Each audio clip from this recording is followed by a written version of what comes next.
And so the courier who had cheated death in the cemetery outside Good Springs cheated death once again, and the Mojave wasteland was forever changed. The courier, with the aid of Yes Man, drove both the Legion and the NCR from Hoover Dam, securing New Vegas's independence from both factions. With Mr. House out of the picture, part of the Securitron army was diverted to the Strip to keep order. Any chaos on the streets was ended. Quickly.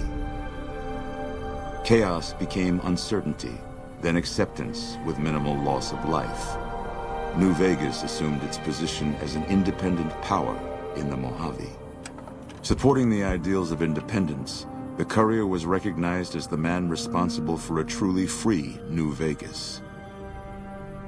He ensured Mr. House's tyranny was broken, and neither Caesar's Legion nor NCR would ever gain control over New Vegas. Tabitha and Rhonda went east, through Caesar's land.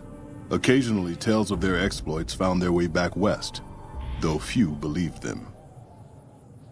Eventually, the stories concerning the duo were collected and published, and proved to be quite popular with children. Still grappling with self-doubt over his usefulness in the face of old age, Raul was never able to find peace with himself. Eventually, he left the Mojave and assumed a new name, as he had done so many times before. Though the wasteland became anarchic after Hoover Dam, the Boomers' display of power dissuaded fortune seekers from attempting to penetrate Nellis. Veronica put her moral sensibilities aside and supported the Brotherhood's new campaign of aggression as best she could.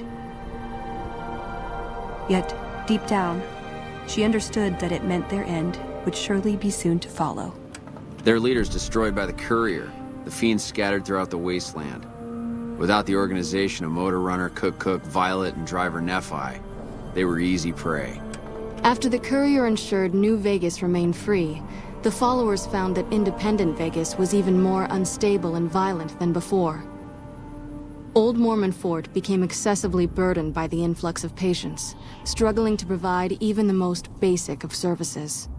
With New Vegas's independence formally declared, Good Springs thrived. More travelers stopped by Good Springs on their way to and from the Strip, and the locals grew prosperous from the traffic. In the years following the destruction of Cassidy caravans, NCR used evidence of the plot to blackmail the Crimson Caravan and the Van Graffs. NCR enacted strict trade laws with little resistance, strengthening their supply lines and their position in the Mojave. Cass lived to see the courier bring down 3 armies, and by her count, that was 3 more than she'd expected. She kept quiet about that, though. After their suicidal last stand at Hoover Dam, the Great Khan ceased to exist as a tribe. The few surviving members dispersed, joining up with other tribes and gangs across the Mojave, and quickly forgot their heritage. Thanks to the courier and Lily, a cure for the Nightkin's schizophrenia was found shortly after Dr. Henry's experiment concluded. Nightkin and other super mutants in the wasteland flocked to Jacobstown, and the town became known as a haven where a mutant could find peace. Lily continued to take her medicine at half doses, and although she remembered her grandchildren, her mind remained muddled and confused. Eventually, she parted ways with the courier and traveled west, seeking the remnants of her past. Following the second battle of Hoover Dam, Freeside came to be known as one of the more stable areas in the region. Ironically, NCR refugees found Freeside safer than most of the rest of New Vegas, where resentment still lingers. After Ray's brain was transplanted into Rex's cybernetic body, it took Rex some time to adjust to the old scrapyard dog's memories. Eventually, Rex's mind settled peacefully, melding his own memories with that of long travels with old Lady Gibson. Though Novak was a low-priority target for the Legion, many of Novak's citizens died in its defense. In the weeks that followed, several bright followers returned to Novak to help restore its defenses, allowing it to remain independent of NCR. After Hoover Dam, the leaderless powder gangers at the correctional facility vanished into the wastes, leaving the prison empty. The correctional facility became another abandoned ruin in the wasteland, its carcass occasionally picked over by enterprising prospectors. Armed with a wide array of improvised explosives and stolen weapons, the Vault 19 powder gang tormented the Mojave Wasteland for years. Citizens of the NCR were favored targets, and they always suffered the worst fates.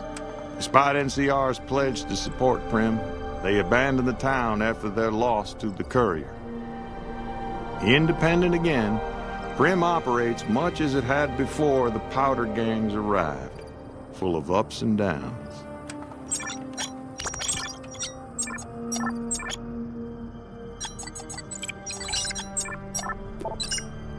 And so the Courier's road came to an end, for now. In the new world of the Mojave Wasteland, fighting continued, blood was spilled, and many lived and died just as they had in the old world. Because war never changes.